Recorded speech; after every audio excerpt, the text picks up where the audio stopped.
Hey brother, I want to tell you something, and this is very important. Tetapi begitu ada satu setan melaporkan, saya berhasil memisahkan si fulan dari istrinya, maka pemimpin para setan itu kemudian mengatakan, wah ini baru jos, top markotop. Tapi yang namanya pernikahan kan kita menjaga dari segala yang membatalkannya itu, sejak akad diucapkan sampai akhir hayat. Di sebuah kota yang menjadi setting kisah episode ketiga Nabi Musa belajar kepada Khidir alaihissalam.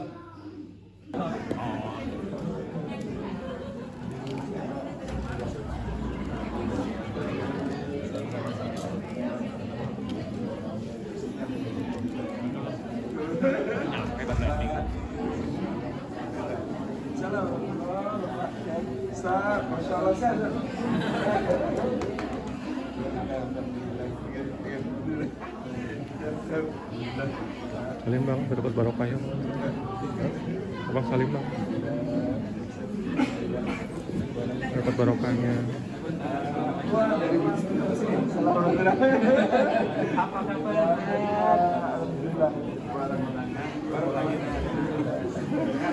Baik Pak, barokah sehat selalu. Bapak yang sini sana. Mari Pak, Masya Allah.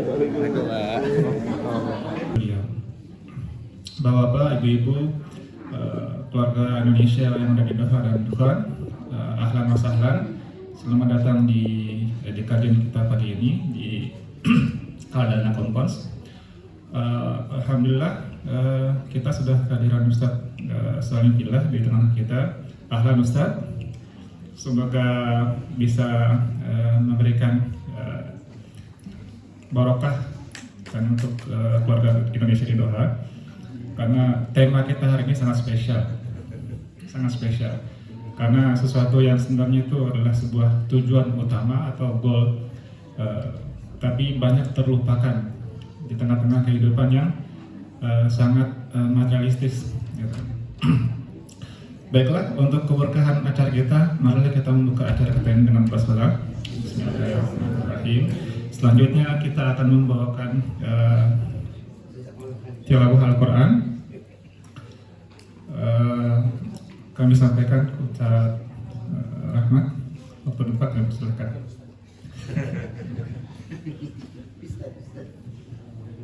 Imamnya Aberdeen.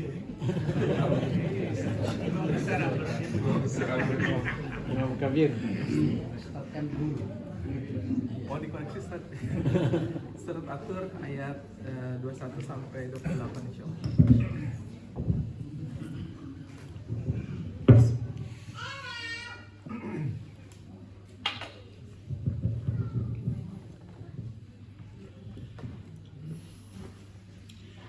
أعوذ بالله من الشيطان الرجيم بسم الله الرحمن الرحيم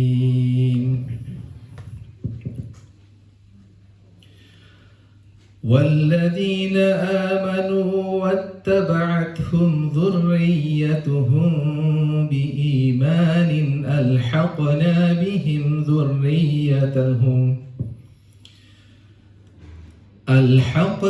بهم ذريتهم وما ألتناهم من عملهم من شيء كل امرئ بما كسب رهين وأمددناهم بفاكهة ولحم مما يشتهون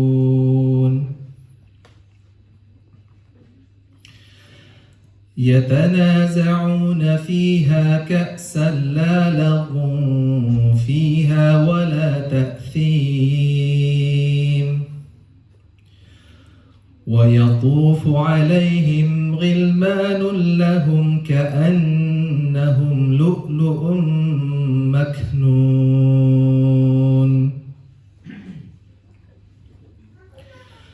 وأقبل بعضهم على بعض يتساءلون قالوا إنا كنا قبل في أهلنا مشفقين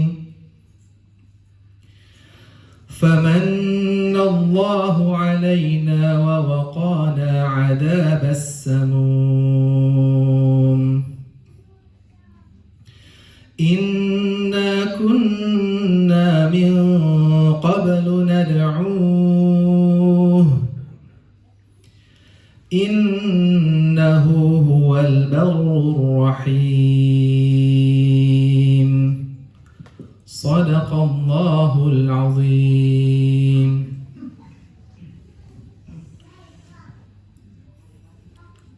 Dengan nama Allah, saya berlindung pada Allah dari godaan syaitan terkutuk.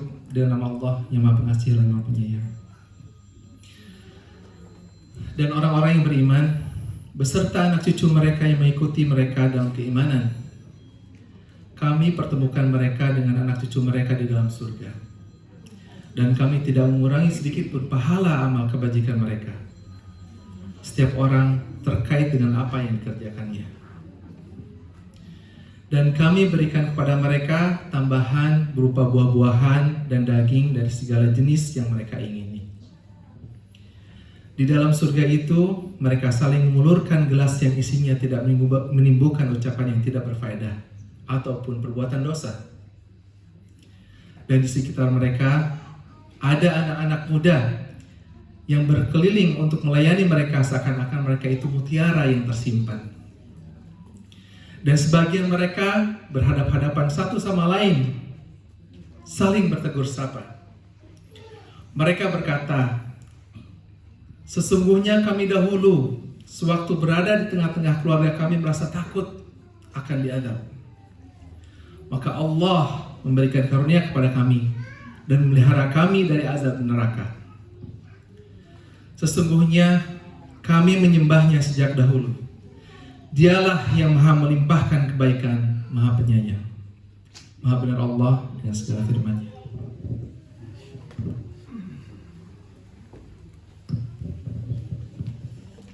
Jazakallah khair, jazak kepada Ustaz Ahmad atas tilawahnya. Semoga kita mendapatkan berkah dari tilawah tadi, yang mendengarkan dan membacakan. Bapak sekalian, sekedar informasi bahwa acara kita akan berlangsung hingga menjelang Jumat. Dan sebagai informasi, di dekat sini ada 2 masjid yang bisa dipakai setelah acara selesai, yang sudah ada 2 lokasi. Jadi mungkin kita akan sekedar informasi gambaran kepada Bapak-Bapak. Kemudian untuk acara berikutnya ada sambutan dan program. Ada doa dari Ustaz Hafiz. Kami silakan waktu dan tempat untuk beliau.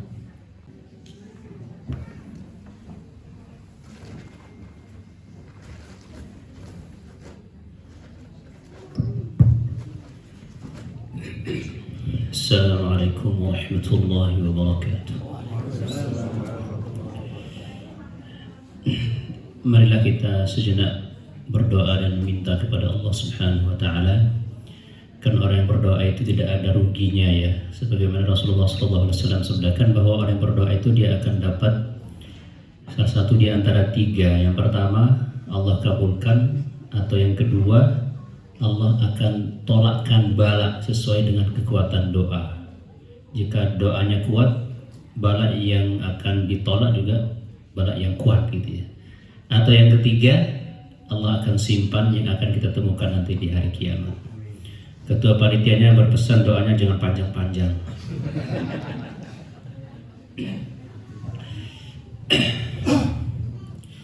Alhamdulillah Rabbil Alamin hamdan yuwafi ni'amahu wa yukafi mazidah ya Rabbana lakal hamdu kama yanbaghi li jalali wajhika wa 'azimi sultanik. Allahumma lakal hamdu hatta tarda wa lakal hamdu idza radita wa lakal hamdu ba'da ridha. اللهم اصلح لنا ديننا الذي هو عصمة أمرنا، وأصلح لنا دنيانا التي فيها معاشنا، وأصلح لنا آخرتنا التي إليها معادنا، واجعل الحياة زيادة لنا في كل خير، واجعل الموت راحة لنا من كل شر. اللهم إنا نسألك سلامة في الدين وعافية في الجسد، وزيادة وبركة في العلم والرزق، وتوبة قبل الموت، ورحمة عند الموت، ومغفرة بعد الموت. اللهم هون علينا في شكرات الموت، والنجاة من النار، والعفو عن الحساب. ربنا لا تزغ قلوبنا بعد إذ هديتنا، وهب لنا من لدنك رحمة إنك أنت الوهاب.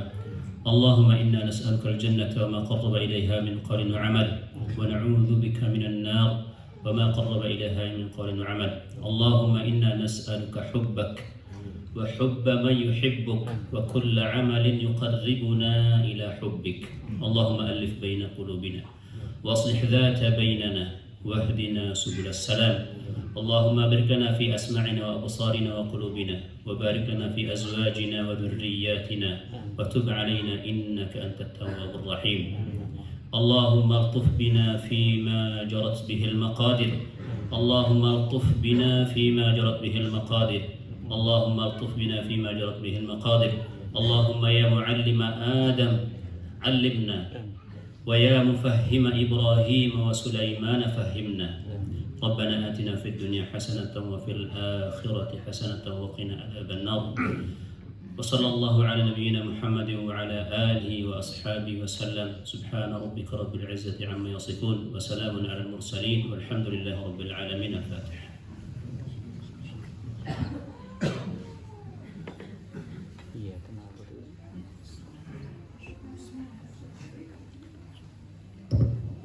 Jazakallah khair Ustaz Faiz atas doanya. Selanjutnya kita akan mendengarkan sambutan dari Korwil Doha Keluarga Madani kepada Ustaz Zainal. Kami putra 4 silakan.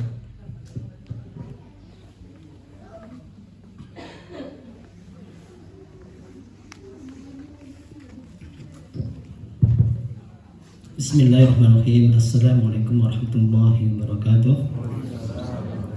Alhamdulillah, alhamdulillah nahmaduhu wa nasta'inuhu wa nastaghfiruh wa na'udzu billahi min shururi anfusina wa min sayyiati a'malina.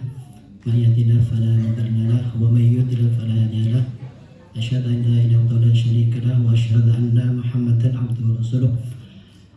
Yang kami muliakan Ustaz Sanifillah, ahlan salam salat di Doha Khair, dan juga ke Mas Alfredo selamat datang di Doha.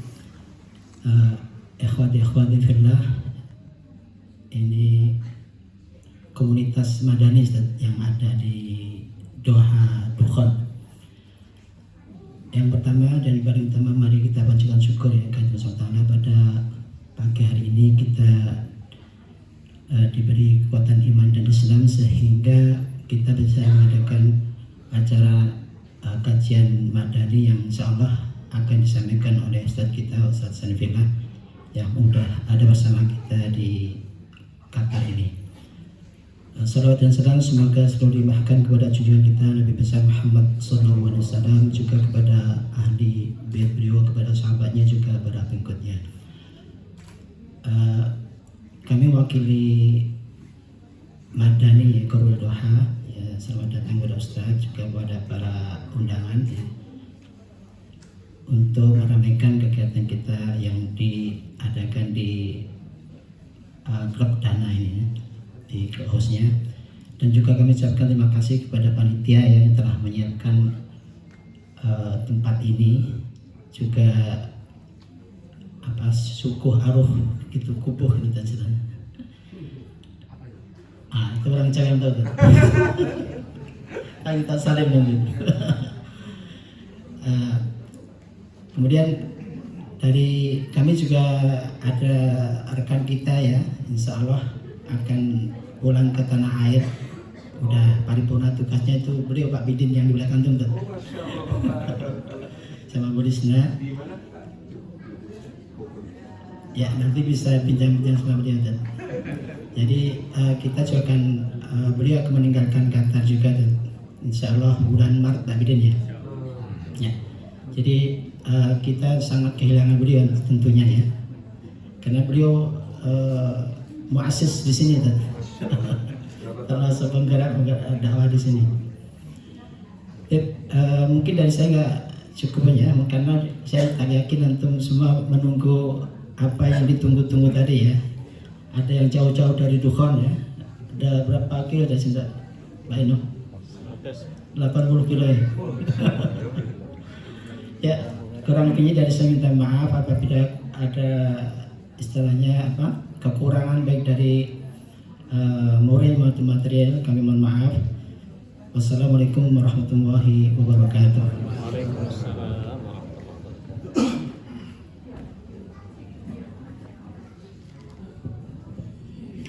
Baik, jazakallah khair Ustaz Zainal atas sambutannya. Selanjutnya kita masuk ke acara inti.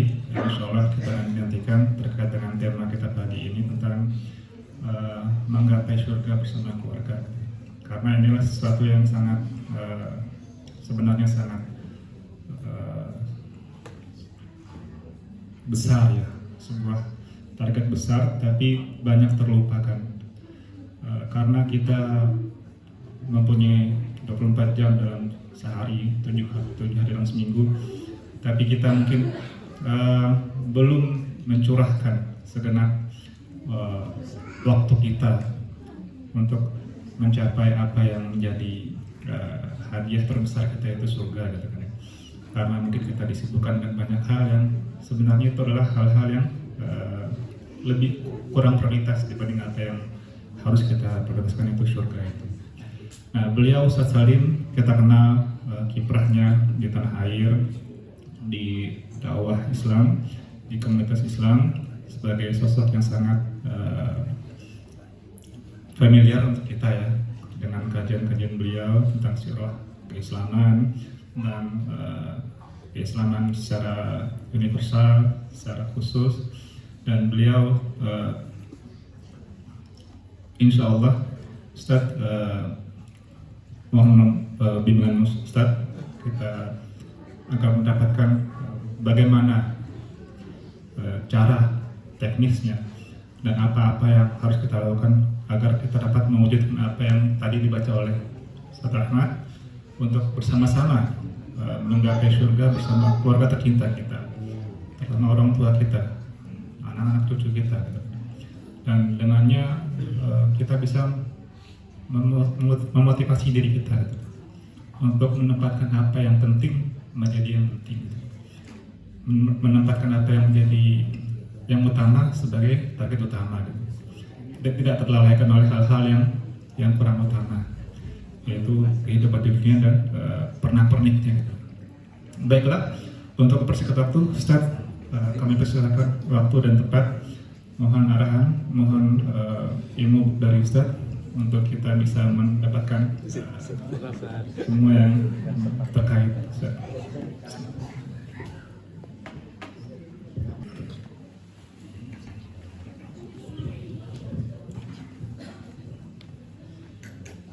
Assalamualaikum warahmatullahi wabarakatuh.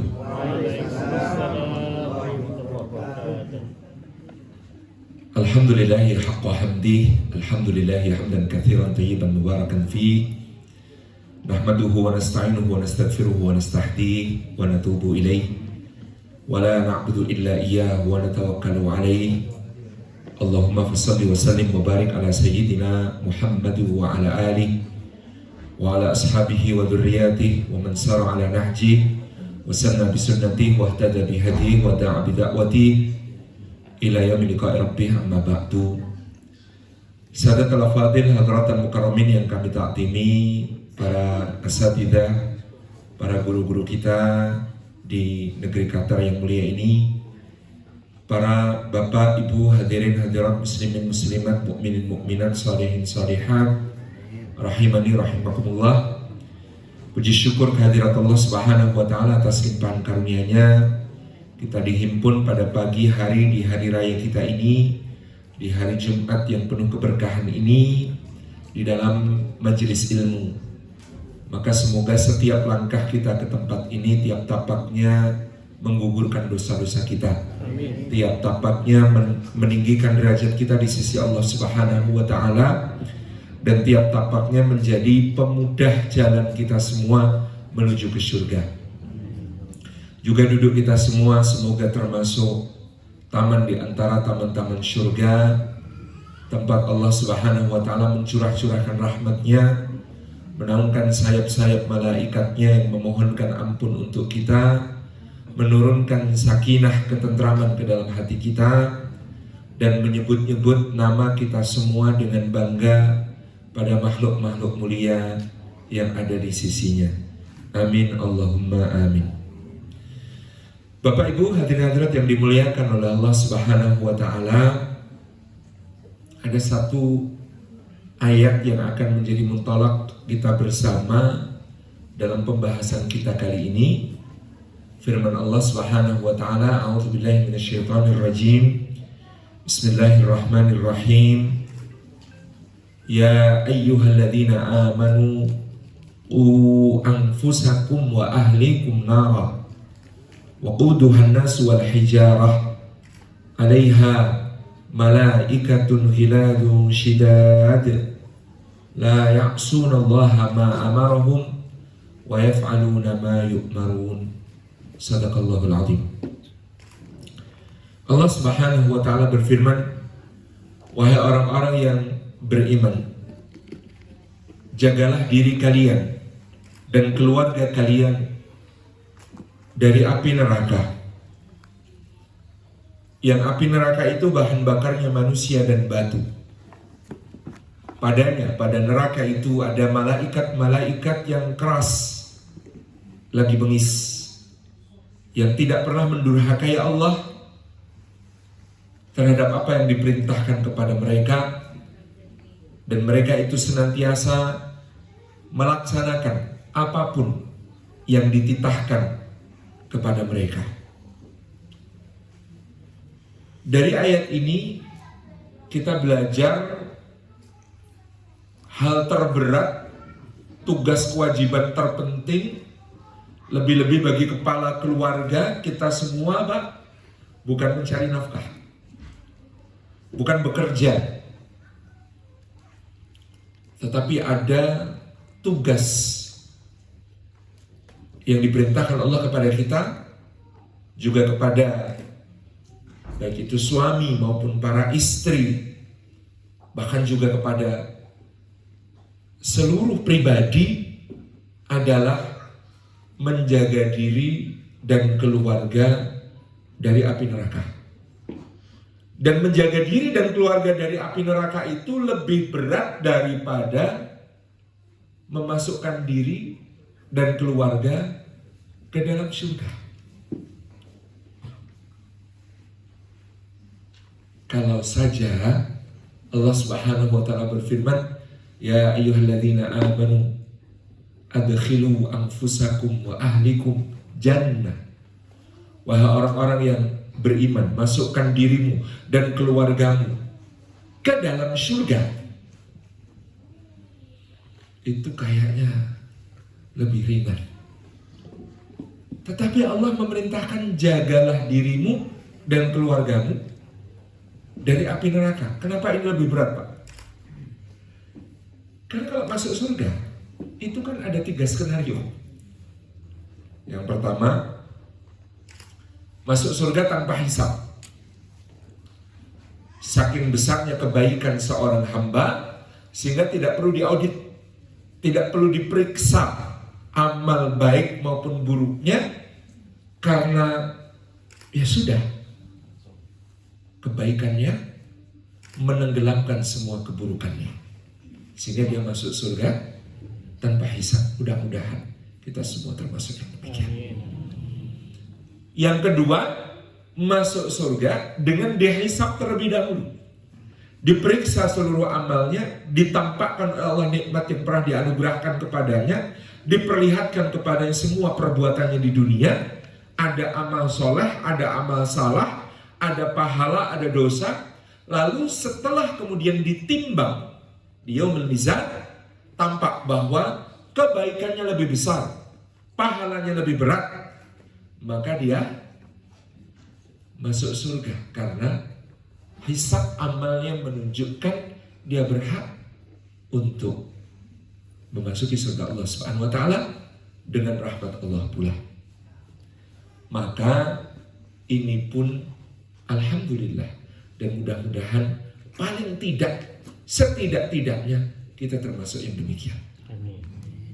Yang ketiga, ketika dihisab seorang hamba, dan dia hamba yang beriman kepada Allah Subhanahu wa taala, tetapi keburukan-keburukannya lebih berat, lebih banyak, lebih besar dibandingkan kebaikan yang ada padanya, maka dalam pemahaman Ahlus Sunnah wal Jamaah, dia tetap berhak masuk surga dengan keimanannya, tetapi sebelum memasuki surga Allah, dia harus mensucikan dirinya terlebih dahulu dengan mendapatkan fasilitas transit.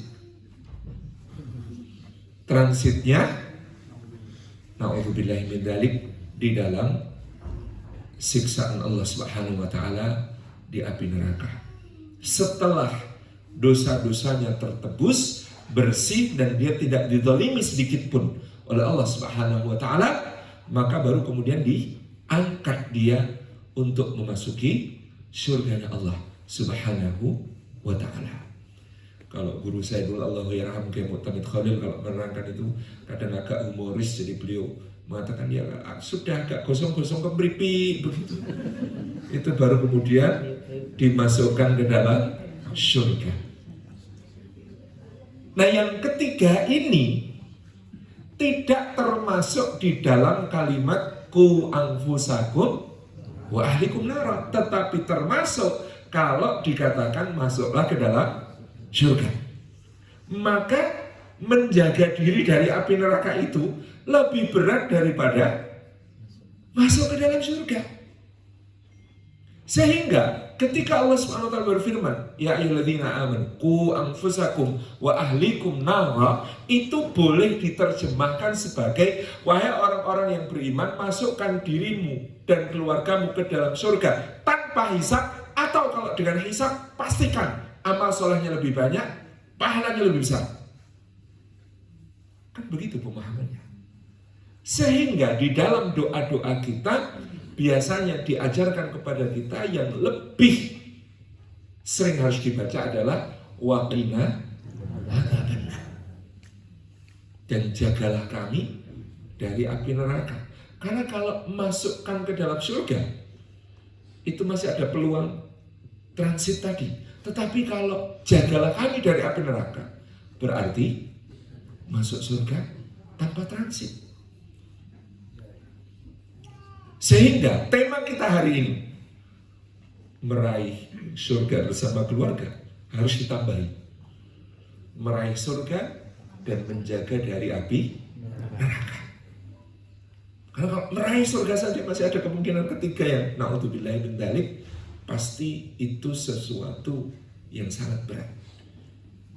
Tapi kalau ku anfusakum wa ahlikum nar, jagalah dirimu dan keluargamu dari api neraka. Ini menjadi satu pengingat yang paling penting bagi kita.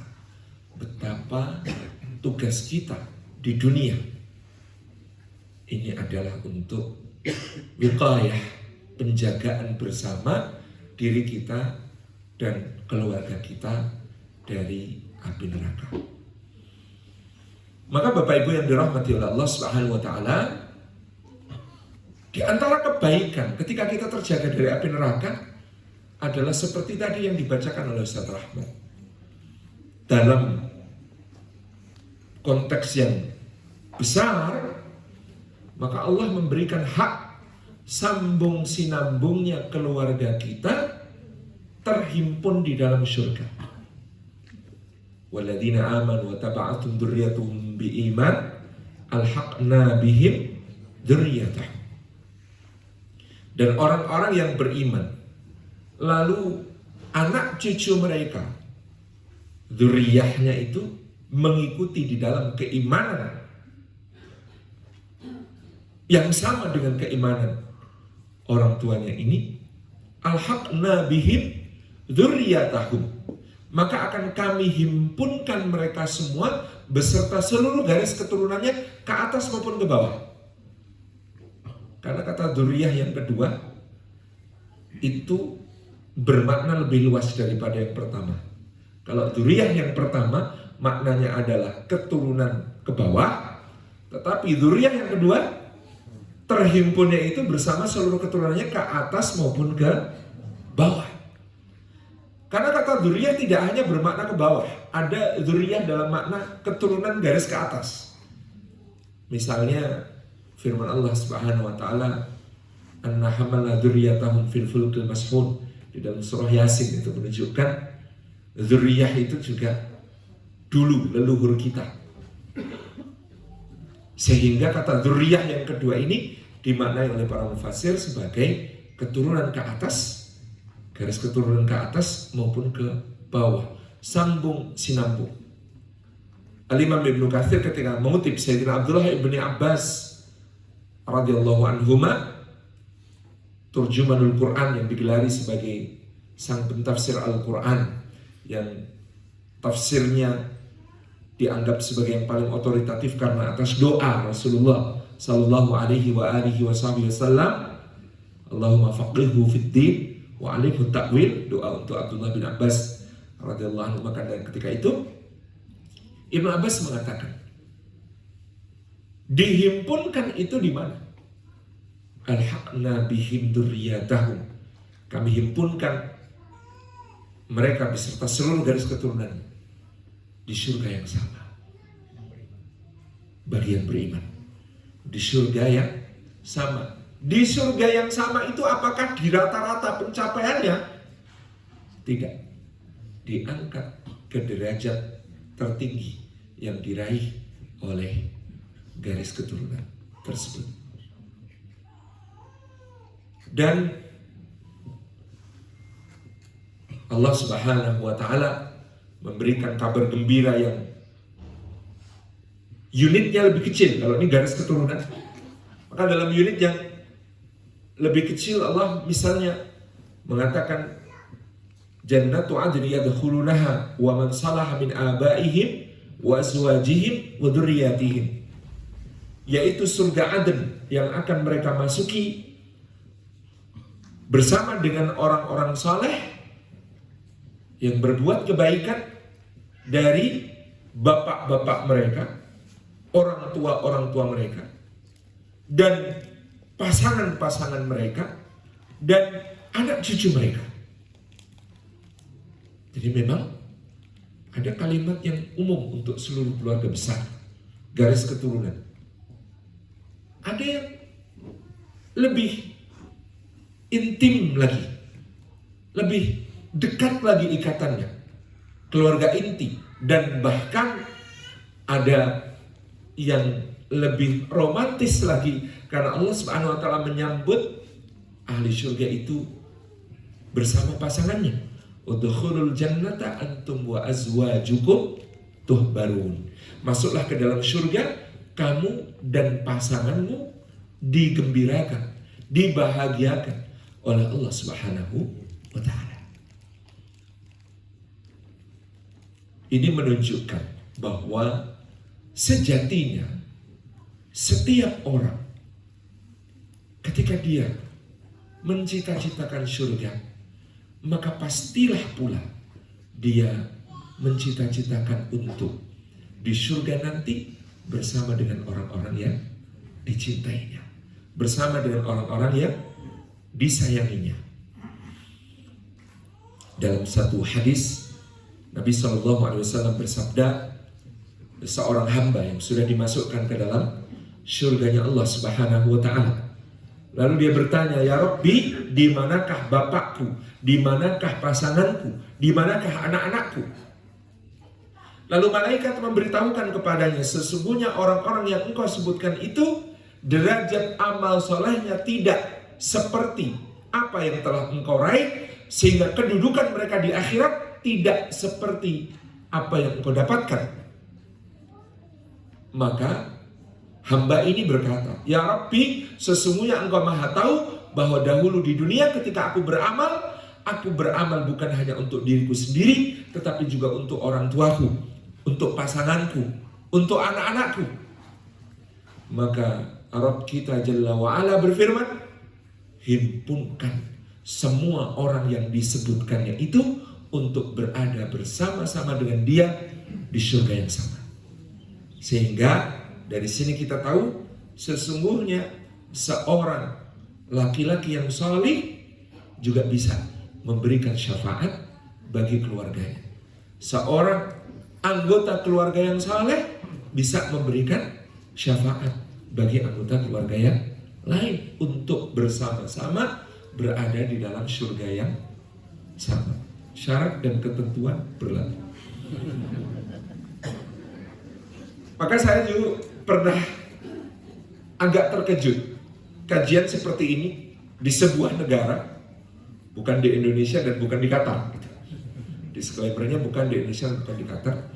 Dalam sesi diskusi ada seorang yang bertanya, Ustaz, izin saya dan suami saya alhamdulillah kompak, kami juga harmonis, insya Allah sakinah mawaddah warahmah. Tapi boleh nggak sih Ustaz, kami sama-sama nanti di surga itu punya cita-cita, kalau sudah masuk surga, suami saya pengennya pasangannya bukan saya juga pengennya di surga nanti pasangannya bukan suami saya. Memperhatikan segala dalil-dalil tadi itu saya agak shock dapat pertanyaan seperti itu. Dan saya bertanya-tanya sebenarnya ada trauma apa di antara beliau-beliau ini gitu kan. Karena agak bingung menjawab, saya jawab begini. Baik Bu, bagaimana kalau sekarang kita fokus dulu pada ikhtiar kita dan doa-doa kita untuk bisa masuk surga. Nanti kalau sudah sampai di surga, kita musyawarahkan.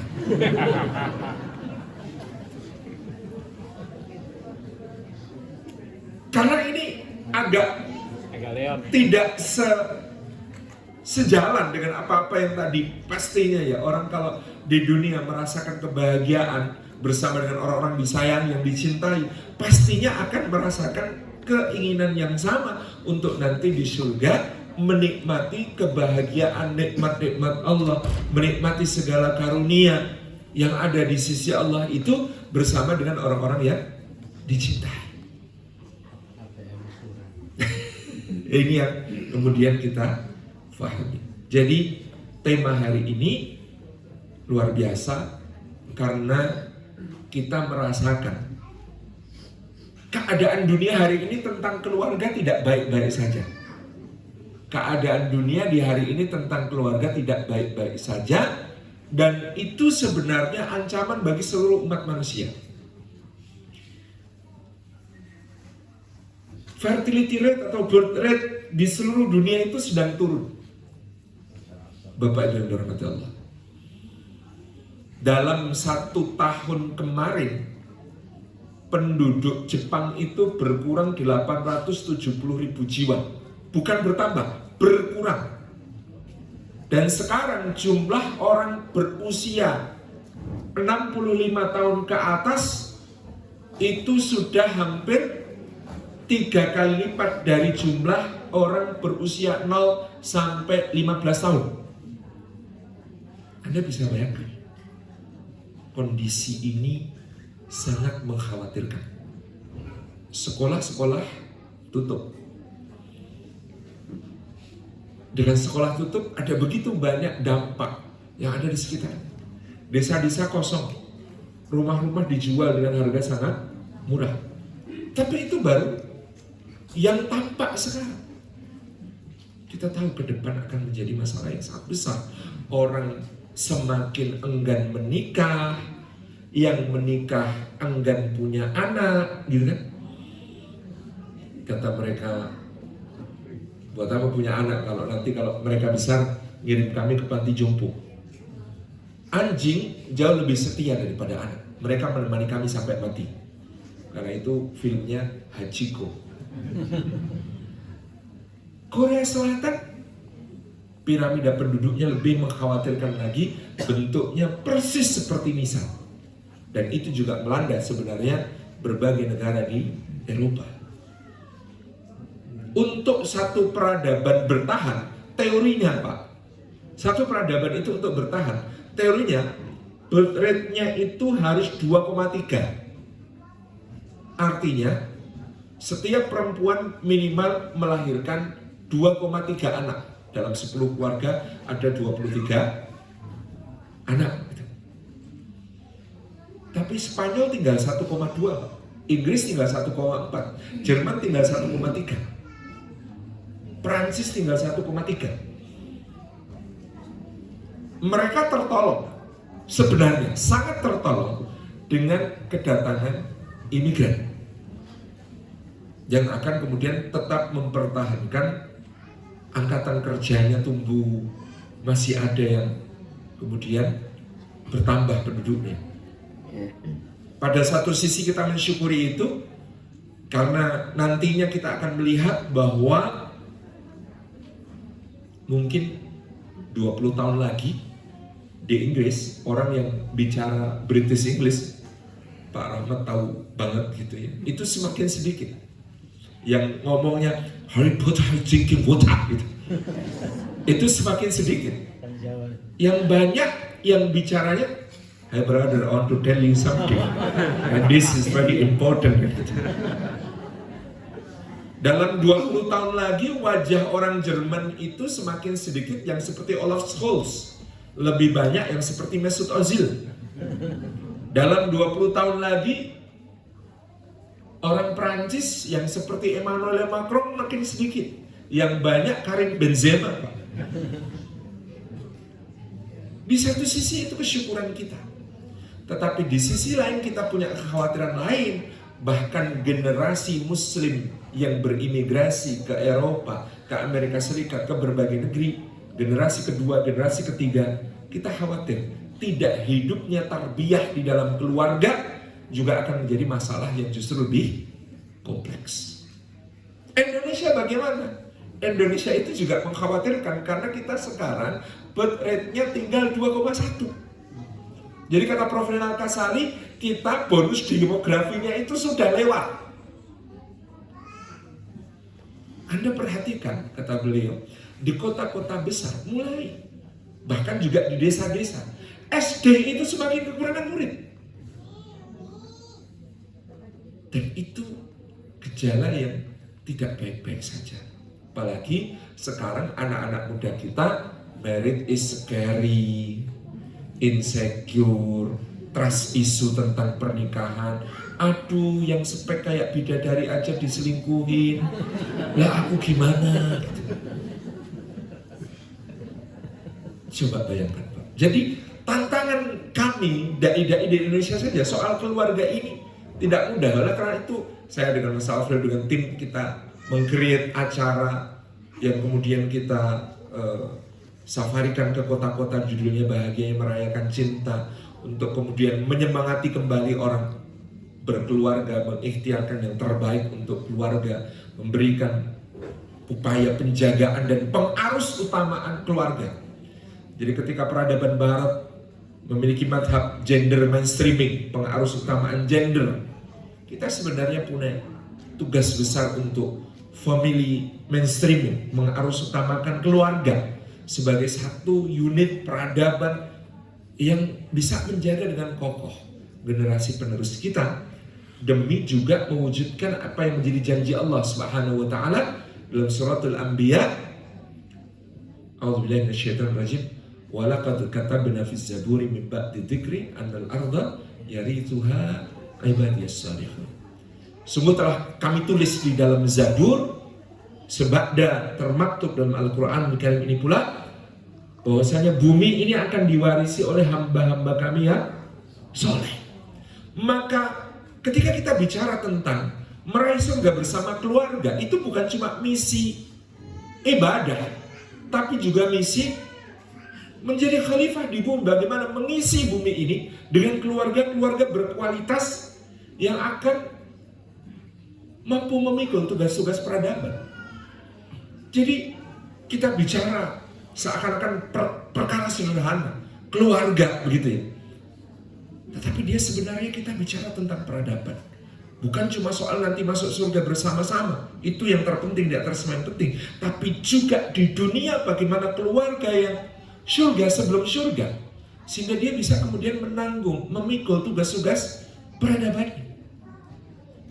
Karena menjaga keluarga itu, kalau kita ambil pemahaman dari hadis Nabi SAW tentang iblis, itu menjadi salah satu perjuangan yang amal yang paling besar nilainya di sisi Allah Subhanahu wa taala. Karena hadis tentang iblis ini menarik. Ketika Nabi SAW mengatakan ketika iblis kemudian setelah bersumpah di hadapan Allah untuk menyesatkan anak keturunan Adam, maka dia membangun singgasananya di atas lautan. Kemudian setiap pagi dan petang berduyun-duyun, berbondong-bondong, semua anak buahnya dari para syayatin, setan-setan itu datang untuk melapor berbagai hal yang berhasil dilakukannya dalam menggelincirkan manusia. Ada setan yang melapor, saya berhasil menggelincirkan si fulan, dia sekarang setelah upaya saya yang luar biasa, dia sekarang mau mencicipi minum khamr. Kemudian oleh pemimpin para setan sang iblis dikatakan, kayak gitu aja kok bangga. Enggak, itu bukan prestasi. Ada yang lapor maksiat B, maksiat C, maksiat D, semua keberhasilan menggelincirkan manusia ke dalam kemaksiatan itu dilaporkan oleh setan-setan. Dan pemimpin para setan mengatakan, kayak gitu kok dibanggakan, bukan prestasi.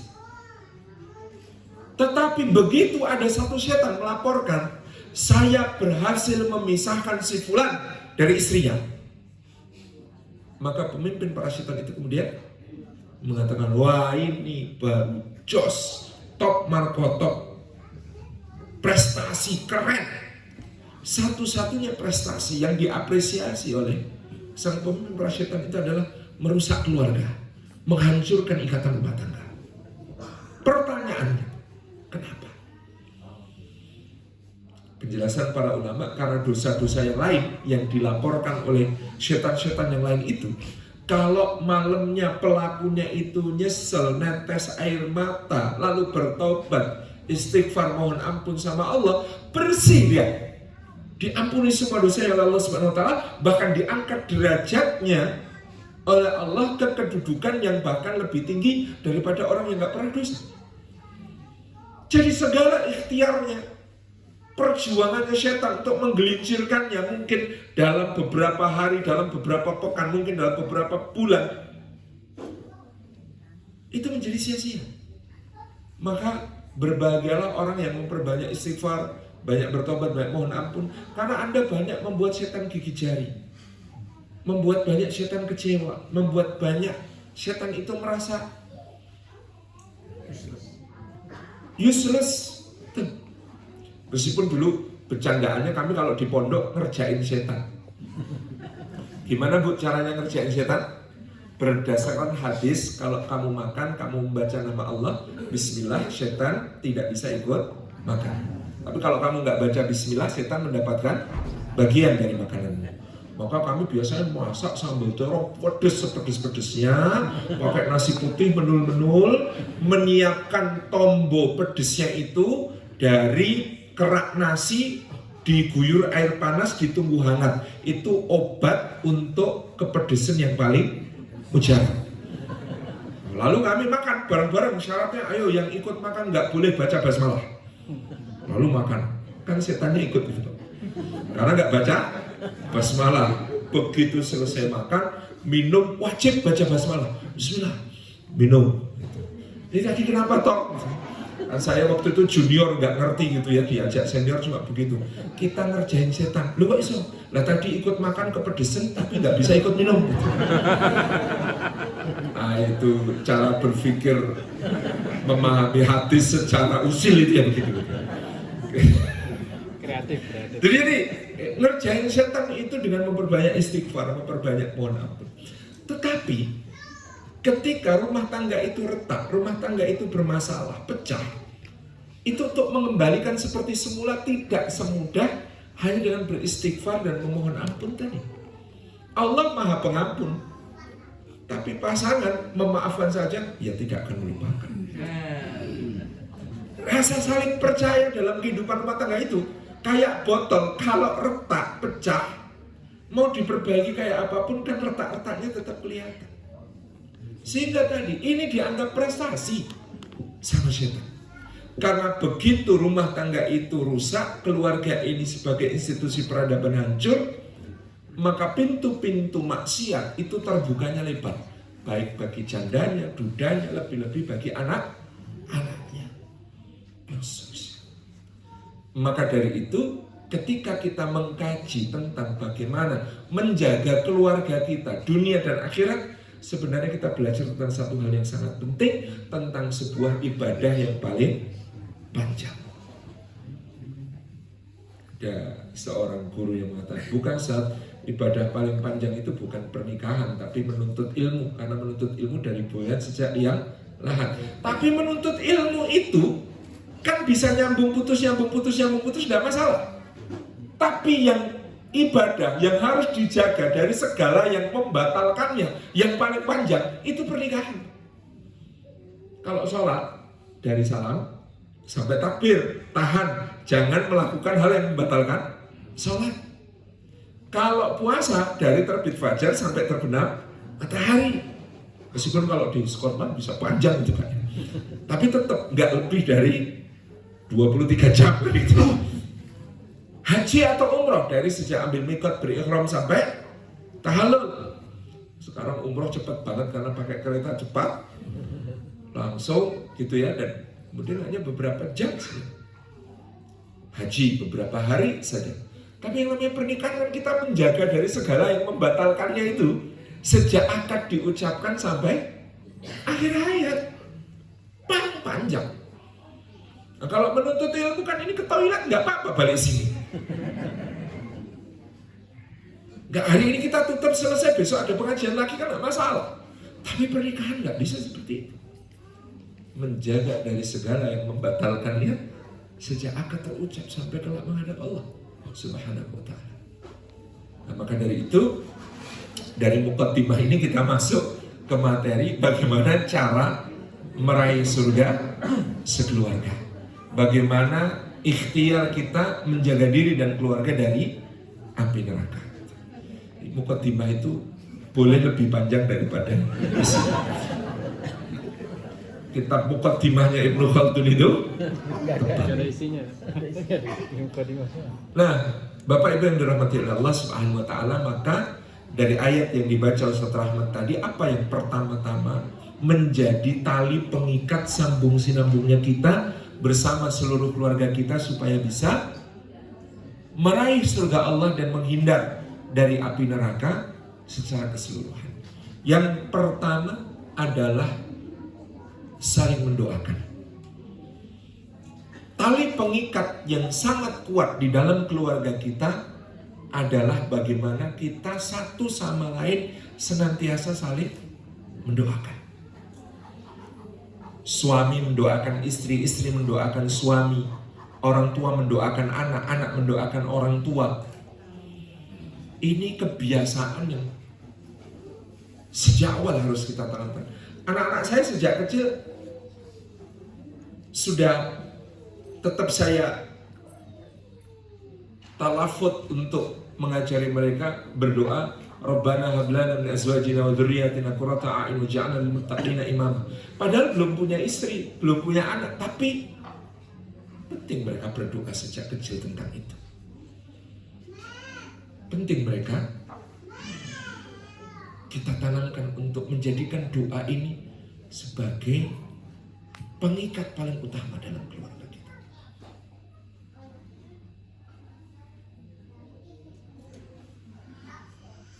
Allahumma firli wali walidayya walil mu'minina yawma yaqumul hisab gitu. Kalau bapak saya dulu, kalau doain bapakmu ini aja ya, Leng. Jangan kamar bayani sohiro ya, Leng. Kenapa, Pak? Karena kalau Allah nyayangi bapakmu ini seperti nyayangi kamu waktu kecil, waduh, takutnya sayangnya sedikit lagi.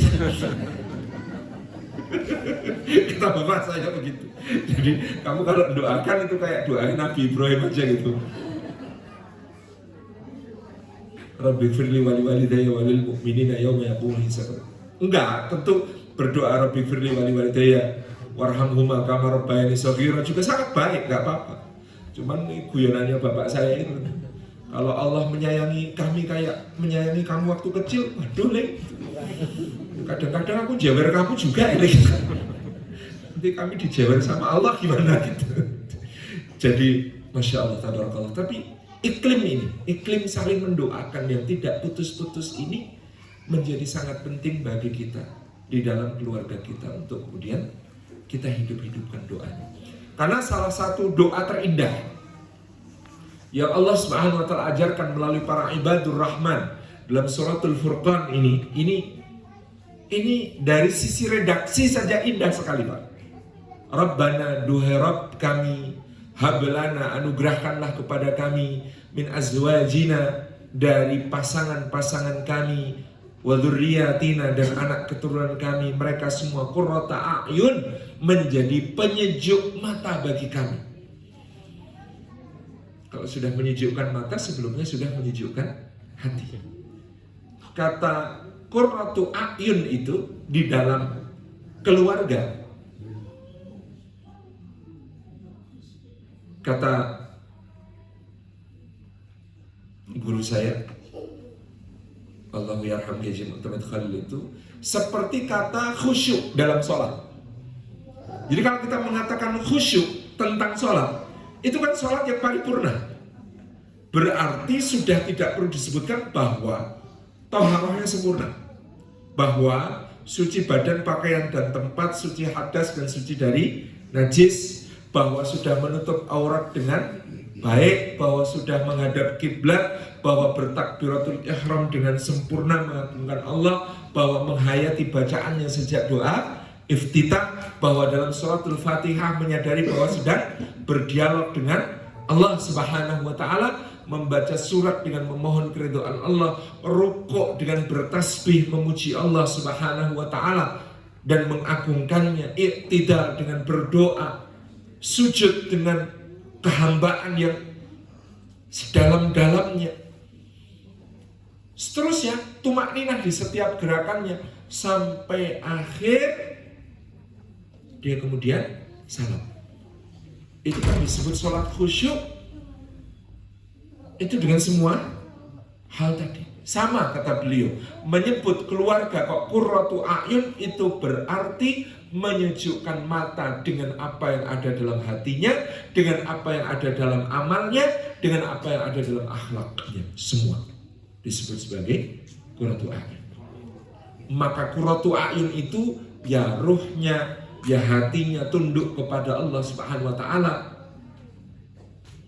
takwa kepada Allah Subhanahu wa taala, seluruh anggota badannya beramal soleh di jalan Allah dalam ketaatan, akhlaknya terpancar, itu disebut sebagai qurratu a'yun. Maka memohon kepada Allah supaya pasangan kita, anak-anak kita menjadi qurratu a'yun, itu sudah permohonan yang paripurna.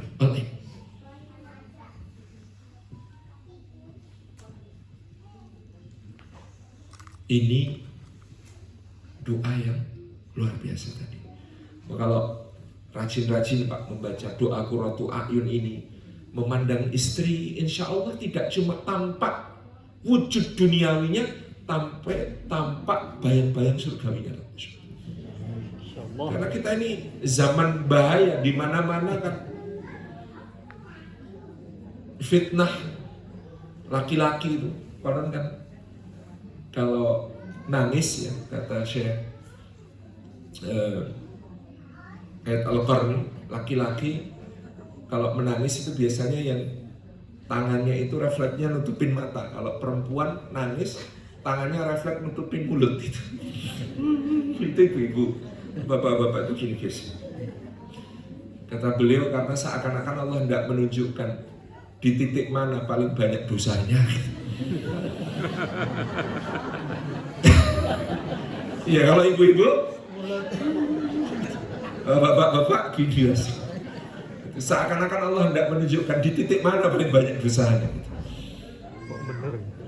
Ya kalau nyari yang cantik kan setiap hari, setiap detik yang cantik itu keluar edisi baru Pak. Gak ada habisnya. Makanya kalau membaca Rabbana hablana min azwajina wa dzurriyyatina qurrata a'yun, itu insya Allah istri kita bukan hanya tampak wujud duniawinya, tapi insya Allah bayang-bayang surgawinya. Kata Ibnu Qayyim, kalau wanita salihah masuk surga maka dia 70.000 kali lipat lebih cantik daripada bidadari yang paling cantik. Kalau masuk surga itu 70.000 kali lipat lebih cantik daripada bidadari yang paling cantik. Sekarang Pak sedang menyamar, dan kadang-kadang itu penyamarannya sempurna, pakai daster yang warna aslinya sudah nggak ketahuan. Jadi itu penyamaran saja Pak, harap dimaklumi. Sama dengan ibu-ibu kalau banyak berdoa, doa qurratu a'yun ini insya Allah bapak-bapak bukan cuma tampak wujud duniawi, tapi juga insya Allah bayang-bayang surgawi. Karena bapak-bapak ini mau kaya apapun sekarang, besok kalau masuk surga kata Nabi SAW dibangkitkan dalam paras setara Yusuf alaihi salam, dalam usia seperti Isa alaihi salam ketika diangkat ke surga. 33 tahun Bu, ingat waktu bapak 33 tahun ya. Dan parasnya setara Nabi Yusuf, bahaya Bu, jangan pegang pisau. Itu seindah itu ya. Sekarang sedang acting Bu. Dan actingnya kadang-kadang memang menjengkelkan untuk muji ibu itu. Habis mandi anduknya taruh atas tempat tidur. Kalau ngambil baju di lemari yang diambil bawah berantakan sampai atas gitu. Itu bagian dari wujud duniawi yang masih tersisa gitu. Kayak memperbanyak Rabbana hablana min azwajina wa dzurriyyatina qurrata a'yun, dan itu diungkapkan dengan penuh rasa syukur Pak. Dari doa itu saya diceritain sama Mas Pri GS, Allahu yarham, budayawan dari Semarang itu. Lah iya toh Dik, kalau aku loh waktu itu nikah sudah 33 tahun, apa yang tersisa dari kecantikan dan ketampanan Dik? Habis Dik, minus mana? Tapi aku berusaha selalu mengungkapkan cintaku pada istriku. Gak kurang-kurang Dik, pagi-pagi itu dia masak di dapur. Ya Allah, masaknya itu Dik sambal terasi, smell like hell, taste like heaven gitu. Tapi ketika dia masak itu pakai daster yang tambalan 7 tempat, nodanya lengkap, ada terasi, ada kecap, ada saus, ada oli, minyak jelantah, lengkap itu Dek. Terus dia masak serang-serang, asapnya itu Dek menyelusup di sela-sela rambutnya, berpadu dengan keringatnya. Dalam keadaan seperti itu, aku peluk dia dari belakang, aku cium kepalanya, aku cium pipinya. Lalu dia akan menyikut perutku dan berkata, "Oh, sih?" Maka di saat seperti itulah aku ungkapkan kepadanya, Dek, Bu, menciummu, memelukmu di saat kamu rapi, wangi, muda, cantik, biasa. Menciummu, memelukmu di saat seperti inilah yang disebut sebagai jihad akbar.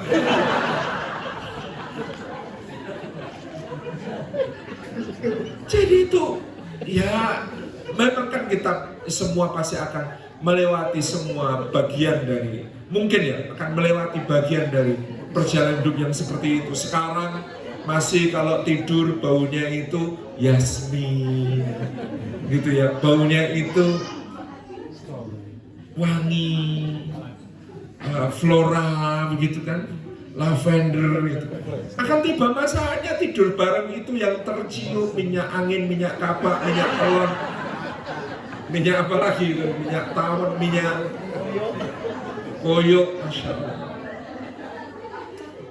Dan itulah bagian dari bagaimana qurratu a'yun, doa ini menjaga di antara kita. Sama dengan anak-anak kita, ketika kita menatap mereka dengan doa qurratu a'yun, itu yang tampak ini bayang-bayang ini jalan surga.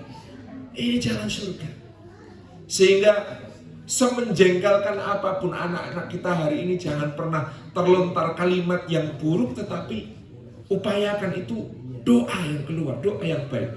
Dalam hal ini saya belajar sama istri saya, karena anak-anak saya sudah hafal. Kalau sama uminya kok sampai uminya bilang Robbi habli minas sholihin, berarti uminya lagi marah banget itu. Jadi kalau marah itu yang keluar Robbi habli minas sholihin, yang keluar itu mohon anugerah dari Allah anak-anak yang soleh. Itu anak-anak saya sudah hafal sampai kalau umi sampai bilang Robbi habli minas sholihin itu berarti udah marah banget tuh itu. Jadi apapun yang anak-anak kita sekarang mungkin belum seperti harapan kita pun, dengan doa qurratu a'yun tadi, kita kalau bisa mengungkapkan kalimat-kalimat yang baik, ucapan-ucapan yang baik. Saya dibesarkan di sebuah keluarga yang dulu ya alhamdulillah lebih baik daripada tetangga-tetangga, karena saya pernah di tetangga mendengar sendiri ketika seorang bapak marah sekali kepada anaknya, itu kalimat yang keluar adalah hilang-hilangan dok siji, hilang biar hilang cuma telur satu gitu. Itu kan ya Allah gitu ya, gimana rasanya jadi anak yang diberikan kalimat yang semacam itu. Dan ini ya karena memang di eyang-eyang saya itu anak-anaknya banyak-banyak gitu ya. Jadi eyang gede saya itu 12 putranya dari satu istri, eyang saya 9 itu. Terus jadi saya sampai pernah mendengar di tetangga itu kalimat seperti itu, hilang-hilangan dok siji. Saya bilang naudzubillah lah, saya jangan sampai mengucapkan kalimat seperti itu. Itu yang kita perlu tata ya, sehingga kalimat yang keluar dalam keadaan apapun itu doa yang baik kepada mereka. Wa ja'alna lil muttaqina imama. Nah, doa yang kedua ini lebih istimewa lagi, dan jadikanlah kami sebagai pemimpin bagi orang-orang bertakwa. Oh, doa itu biasanya itu sigotnya itu tawadhu. Wa ja'alna minat tawabin, wa ja'alna minal mutatahhirin, wa ja'alna min ibadikas sholihin. Gitu kan? Doa itu kan biasanya begitu. Dan jadikanlah kami ya Allah termasuk orang yang bertaubat, satu di antara banyak orang yang bertaubat. Ya Allah, jadikanlah kami termasuk satu di antara banyak orang yang mensucikan diri, satu di antara banyak hamba-hambamu yang soleh. Tapi doa ini tidak berbunyi wa ja'alna minal muttaqin. Perhatikan, doa ini tidak berbunyi wa ja'alna minal muttaqin, dan jadikanlah kami termasuk orang-orang bertakwa. Bukan. Kalau untuk keluarga kita dituntun oleh Allah untuk meminta terambis, kata anak-anak sekarang, yang paling ambisius, yang paling tinggi, yang paling mulia. Bukan jadikanlah kami termasuk orang bertakwa, tapi jadikanlah kami imamnya, pemimpinnya orang bertakwa. Sisi lain ini menunjukkan, kata para ulama, takwa itu nilai paling kokoh yang mengikat dalam sebuah keluarga. Karena dengan ketakwaan itulah maka iman itu bisa disambung teruskan kepada anak cucu. Orang tua yang bertakwa, maka ketakwaannya, kesalehannya bermanfaat untuk anak-anaknya. Dan Al-Quran Karim menjadi memberitakan kepada kita kesaksian tentang itu. Solehnya orang tua, takwanya orang tua itu bermanfaat untuk anak-anaknya. Apa keutamanya dua anak yatim di sebuah kota yang menjadi setting kisah episode ketiga Nabi Musa belajar kepada Khidir alaihissalam? Apa keistimewaan dua anak yatim itu sampai Allah untuk menyelamatkan harta pusaka warisan mereka mengirim dua manusia termulia pada zaman itu, Musa alaihissalam, Rasul ulul azmi, pemimpin Bani Israel, Kalimullah, dan gurunya, ke tempat itu hanya untuk menegakkan sebuah dinding supaya harta pusaka warisan kedua anak yatim itu selamat. Apa keistimewaan dua anak yatim itu?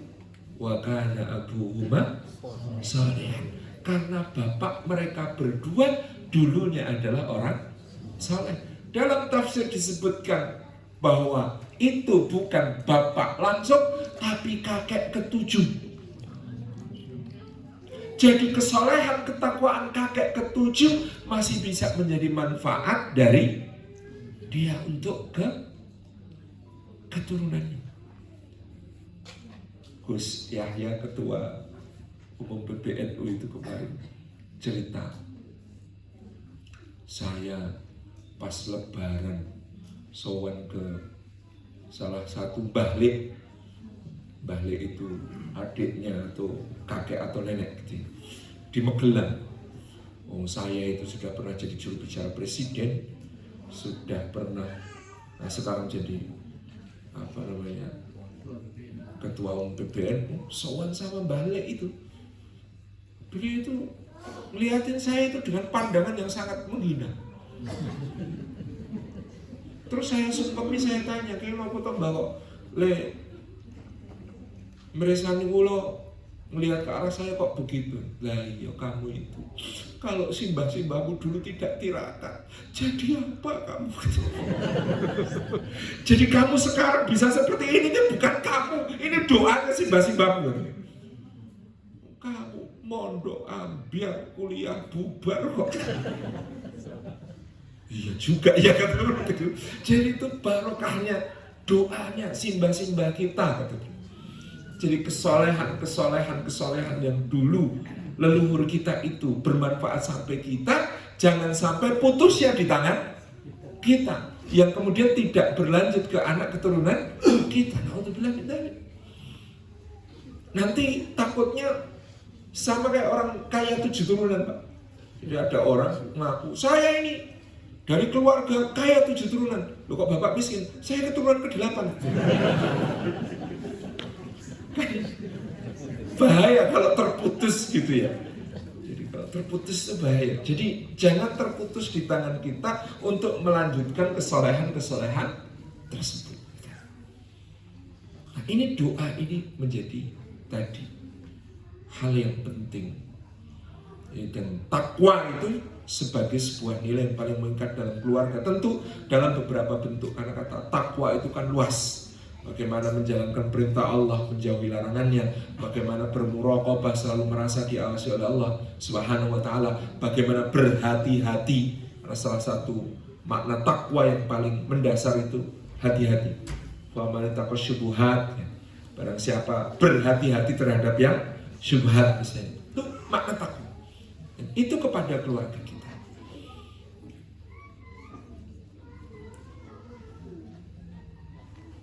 Kalau dari keluarga Kiai Namun Zubair itu, selonggar-longgarnya beliau dalam bermuamalah dengan berbagai pihak, itu kalau soal nafkah disiplin sekali. Tidak ada yang dipakai untuk nafkah keluarga kecuali dari hasil sawah dan tangkapan ikan dari perahu yang disewakan keluarga beliau. Uang politik, ada tokoh politik ngasih uang, nggak ditolak, tapi nggak pernah dipakai untuk keluarga, dipakainya ya untuk politik. Uang dari pengusaha, yang dipakainya untuk usaha-usaha pesantren yang tidak dinikmati oleh keluarga. Uang dari orang nyumbang, ya semuanya masuk ke pondok. Untuk nafkah keluarga benar-benar cuma itu, berasnya dari sawahnya, dan kemudian juga tadi dari penjualan ikan yang dikelola oleh keluarga juga. Kehati-hatian. Nah, kalau tirakat ya, orang dulu menyebutnya orang tua itu tirakat bukan untuk dirinya sendiri tapi untuk keluarganya, untuk anak-anaknya, itu juga memang Masya Allah kesolehan orang tua luar biasa dampaknya bagi anak. Saya punya sahabat namanya Pak Gopar. Bapak-bapak itu nanti kalau suatu saat ke Jogokarian atau ke Kerapiak masih bisa ketemu. Di dekat Pondok Kerapiak itu ada orang jualan gorengan namanya Abdul Gofar, panggilannya Pak Gopar. Yang saya takjub dulu pertama kali ketemu Pak Gopar tahun 2001 itu adalah beliau istiqomah puasa Daud, istiqomah tahajud. Saya tanya, Pak Gopar, lah iya kok bisa kayak begitu tuh? Rahasianya apa? Oh saya Malu Gus ditanya begitu. Lah gimana? Lah dulu itu waktu kayak Khalil Bisri ke Krapyak, saya itu diminta pijiti. Ketika saya pijiti, terus disuguh minum, beliau nyuruh saya minum. Saya bilang, alhamdulillah Pak Yai, saya baru puasa, ini baru mulai mau Senin Kemis. Weh, hebat ya Par, kamu tirakat ya Par ya. Iya Pak Kiai, lah iya, Bapak Ibumu dulu tirakat enggak Par?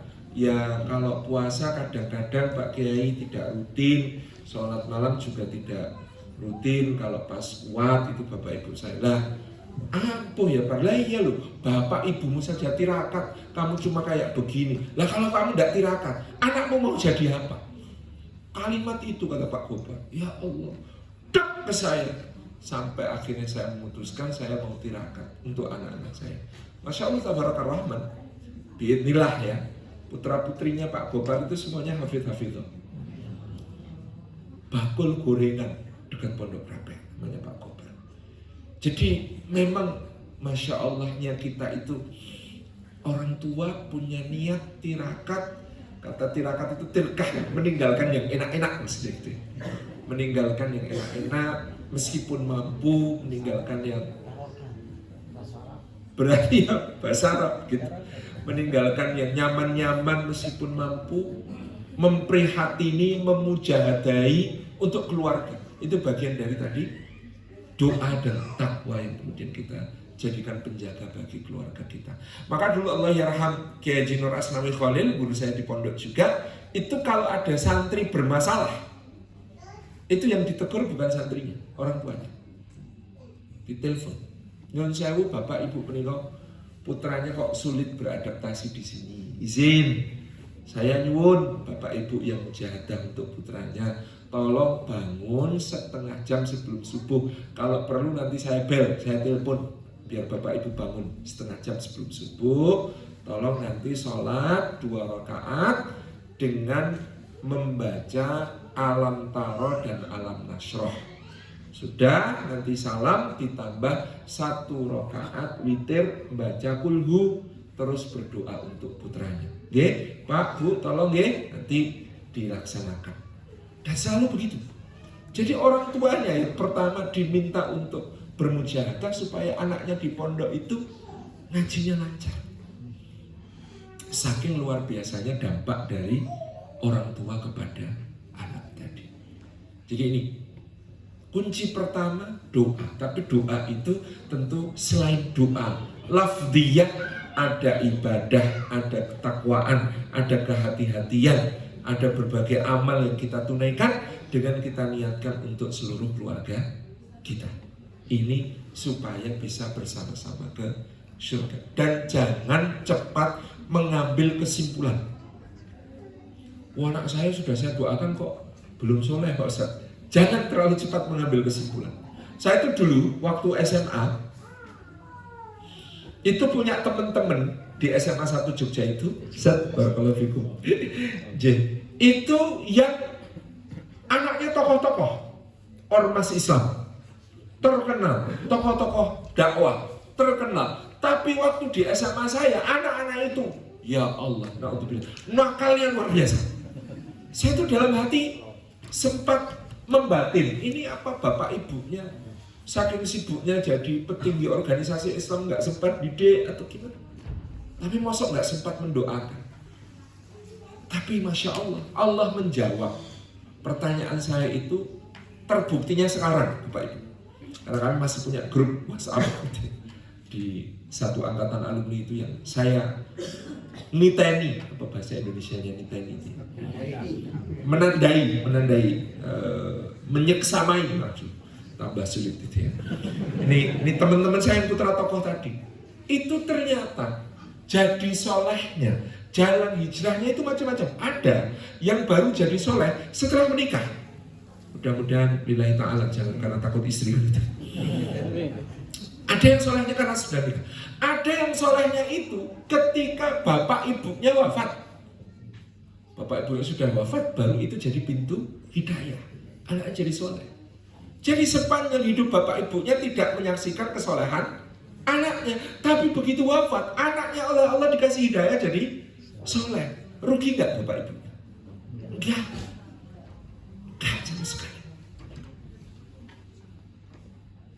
Ini yang Masya Allah tabarakallah gitu ya. Jadi saya oh benar, asalkan bapak ibunya tidak pernah lelah mendoakan, hanya soal waktu kapan Allah memberikan petunjuk kepada anak-anak ini untuk jadi anak yang soleh.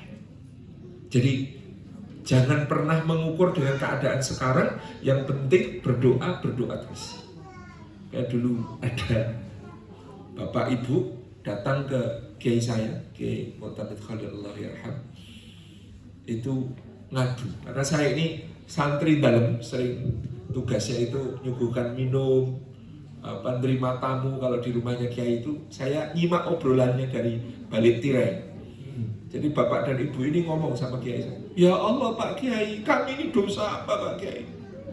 Anak kami 3 Pak Kiai, yang 2 alhamdulillah mondoknya beres, sekolahnya beres, karirnya beres, keluarganya beres. Tapi yang ketiga ini Pak Kiai, kami dosa apa Pak Kiai? Ya Allah, anak ketiga kami itu mondoknya bubar, sekolahnya biar gak karu-karuan semuanya. Kami dosa apa Pak Kiai? Guru saya itu kan gak punya tuh santai itu, bilang gini, Bapak Ibu putranya berapa? 3 Pak Kiai. Yang nakal berapa? 1 Pak Kiai. Lumayan itu, cuma 33%. Kok lumayan bagaimana? Lah iya wong dulu itu ada orang yang lebih soleh dari sampean, bapaknya lebih soleh dari bapak sampean, kakeknya sesoleh-solehnya soleh, jelas lebih soleh dari kakek sampean, namanya Yakub bin Ishak bin Ibrahim.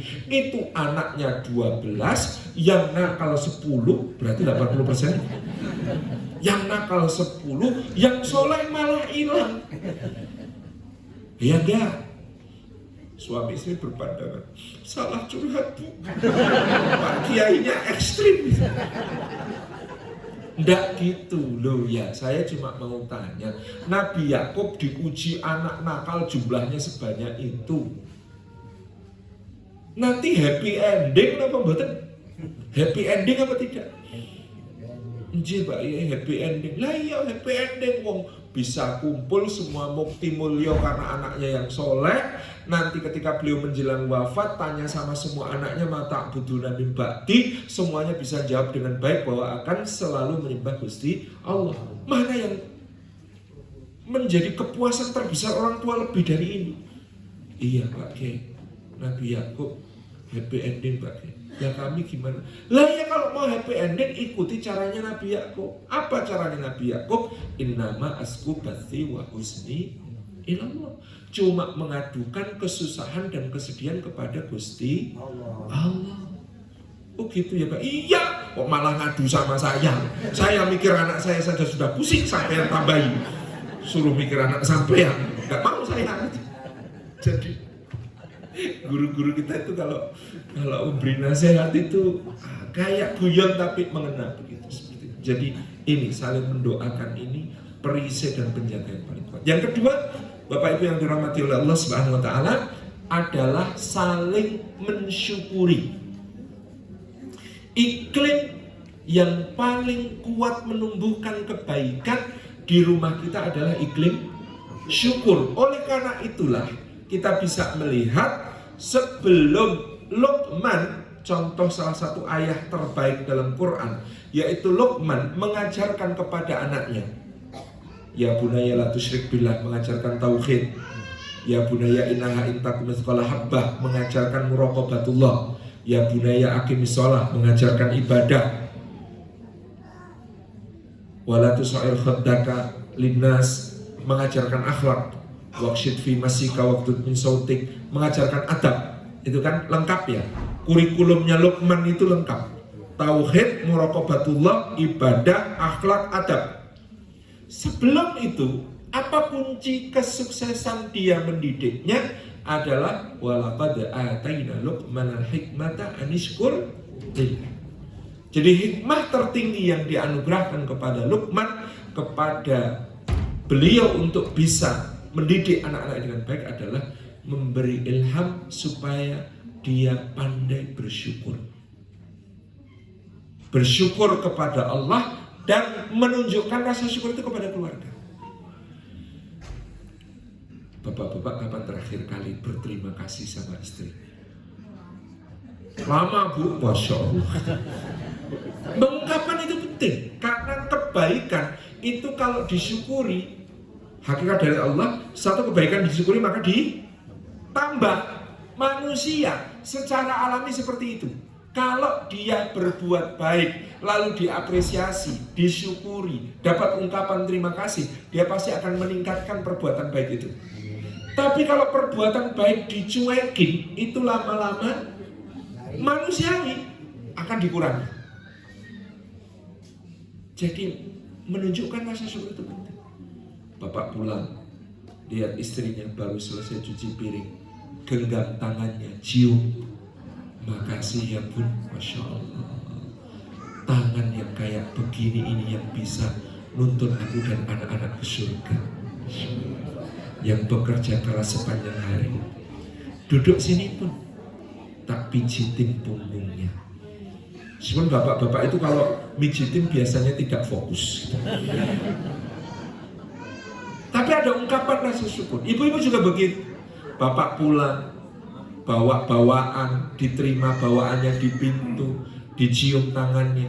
Terima kasih ya Pak, jazakallahu khairan, sudah bekerja keras, membanting tulang sampai limu-limu, memeras keringat sampai kering kerontang. Bapak ini Masya Allah, Insya Allah ahli surga. Itu sesuatu yang sangat menguatkan. Ungkapan kuat sederhana, tapi menguatkan. Jadi saling mensyukuri semacam ini. Kapan terakhir kali anak mau tidur kita cium keningnya, ubun-ubunnya kita doakan, kemudian kita mengatakan makasih ya nak ya, hari ini jadi anak yang soleh. Makasih ya nak ya, tadi jadi kakak yang baik, gak gangguin adik. Makasih ya nak ya, hari ini mau setoran hafalan. Makasih ya nak ya, hari ini di sekolah tidak nakal. Makasih ya nak ya. Itu kalau kita ungkapkan, Masya Allah, senang. Karena mengapresiasi kebaikan-kebaikan itu jauh lebih kuat daripada memuji sekedar memuji. Waduh gantengnya, itu kurang bermanfaat itu. Tapi kalau tadi dengan ungkapan yang menguatkan kebaikan-kebaikan yang ada padanya, itu insya Allah akan menjadi sesuatu yang semakin memperbesar kebaikan di dalam keluarga. Saya kadang-kadang tanya sama ibu-ibu, ngetes seberapa kuat naluri kesyukuran kita itu. Ada anak umur 4 tahun, habis makan, piringnya mau dibawa ke wastafel, di tengah perjalanan piringnya jatuh, pecah. Pertanyaannya, yang dikomentari bapak ibunya, itu pecahnya piring atau inisiatif dan ikhtiarnya membawa piring itu ke tempat cuci piring? Astagfirullah, tuh kan malah pecah. Dan orang mikir biar bunda aja. Iya kan? Maka karena anak mendengarnya kalimat seperti itu, dia kapok untuk mengulang kebaikan itu. Dia nggak usah. Nanti malah pecah dimarahin bunda. Sehingga kita perlu mengubah, misalnya kita apresiasi dulu, Masya Allah, anak pinter, anak bertanggung jawab, itu keren namanya mas. Habis makan, piringnya dibawa ke tempat cuci piring, itu keren mas. Kata Allah ya, jatuh ya, gak apa-apa, mas bersihin, bunda bantu. Biarkan dia tetap menjadi aktor utama di dalam peristiwa itu. Jangan bilang, sini bunda bersihin, enggak. Mas bersihin, bunda bantu. Meskipun yang kerjain lebih banyak bunda, tapi mas bersihin, bunda bantu. Dia adalah aktor utama di dalam peristiwa tersebut. Terapresiasi, dia akan mengulang kebaikan itu dengan lebih hati-hati, dan insya Allah dia belajar banyak. Tapi karena terbiasa, biar bunda aja bersih, sampai gede suruh bantu cuci piring, terngiang-ngiang kalimat itu. Bunda aja bersih, bunda aja bersih. Susah pak diajak, karena dia tidak diberikan peran itu sejak kecil, tidak diberikan kepercayaan itu sejak kecil, tidak diberikan apresiasinya sejak kecil. Jadi ini kayaknya sepele, hal kecil tetapi sangat-sangat powerful dalam rumah kita untuk mengikat kebaikan.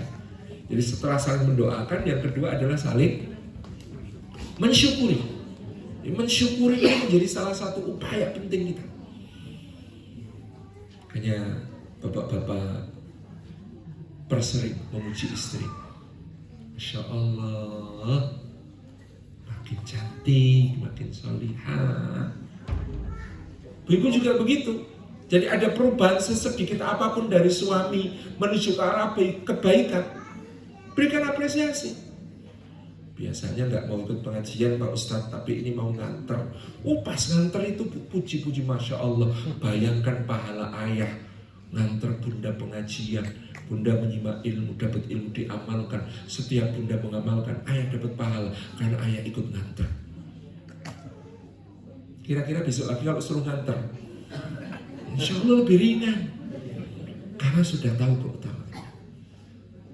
Jadi makanya saya itu termasuk orang yang kalau memulai misi taklim ataupun majelis selalu mengulang-ulang keutamaan majelis di bagian awal supaya yang datang itu tidak nyesel. Jauh-jauh ustadznya cuma kayak begini. Oh, Anda dapat keutamaan bukan tergantung ustadznya. Kehadiran Anda sudah cukup mendapatkan tadi. Setiap langkahnya menggugurkan dosa, setiap langkahnya menegakkan derajat, setiap langkahnya menjadi pemuda jalan ke surga. Duduknya dicurai rahmat, dinaungi sayap malaikat, turunkan sakinah, disebut-sebut namanya dengan bangga. Gak apa-apa. Ini bagian dari bagaimana kita terus menjaga kebaikan-kebaikan itu. Jadi apresiatif kepada setiap anggota keluarga.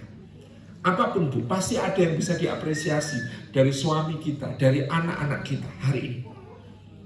Nanti praktekkan sehari minimal 3 kali mengucapkan terima kasih dan jazakallahu khairan untuk seluruh anggota keluarga. Itu indah sekali. Yang ketiga, saling menjaga. Karena tadi ku anfusakum wa ahlikum nara, maka semua ikhtiar untuk menjaga anggota keluarga kita dari segala keburukan itu penting. Dari hal yang paling fisik, saya bapak-bapak itu kan ada konsep suami setia itu seperti apa? Kata Nabi SAW, dan beliau itu mengungkapkan kalimat ini pun itu ba'da mempraktekkan. Diceritakan oleh para sahabat, beliau keluar dari rumah Sayyidah Zainab Ummul Mukminin dalam keadaan rambutnya basah, baru saja mandi jinabah, dan kemudian bersabda kepada para sahabat di masjid, apabila salah seorang di antara kalian bertemu dengan seorang wanita yang dijadikan setan sebagai penggoda baginya dan dia tertarik pada wanita itu, segeralah pulang temui istri kalian. Karena pada istri kalian terdapat segala sesuatu yang ada pada wanita itu, hanya saja lebih suci lagi berpahala di sisi Allah. Tapi kan ini perlu kerjasama kedua belah pihak. Karena tentu menjadi berat bagi suami kalau antara yang haram dengan yang halal itu terlalu jomplang. Makanya ada nasihat untuk para istri. Bu, kalau suami sudah ngode, Bun, sana ke salon muslimah Bun, anak-anak biar sama aku.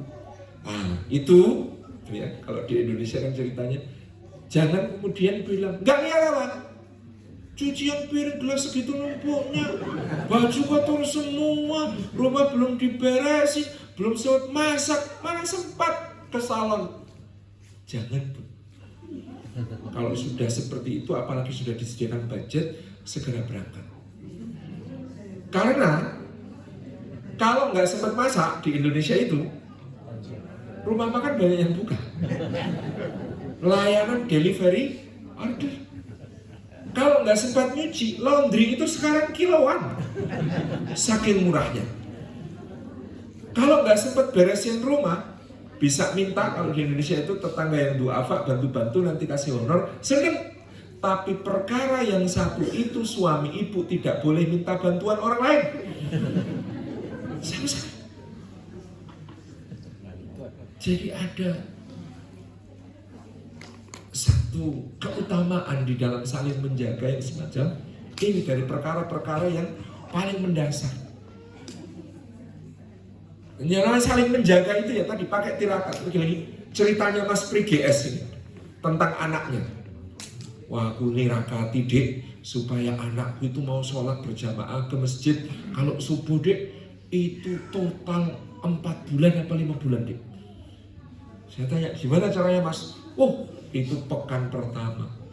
Ya Allah, setiap mau subuhan aku menyempatkan ke kamarnya, tak sholawati, tak bacakan Al-Fatihah depan pintu, terus tak ketok pelan-pelan, nak subuh nak, begitu.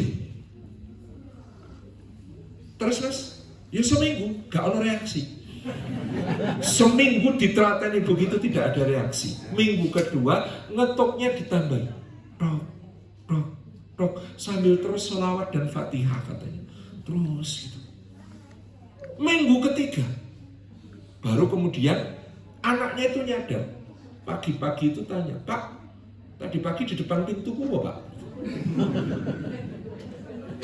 Nah iya nak, bangunin kamu subuh. Lah aku gak denger Pak. Lah terus gimana Bapak biar bisa bangunin kamu subuh? Ya masuk aja Pak. Besok pintunya gak tak kunci Pak. Oke. Mulai minggu keempat masuk kamar. Cincit Pak. Supaya tidak ngeget-geti. Dekatnya itu ditepuk-tepuk tangannya. Nah, bangun nak, subuh nak. 3 minggu tetap gak reaksi.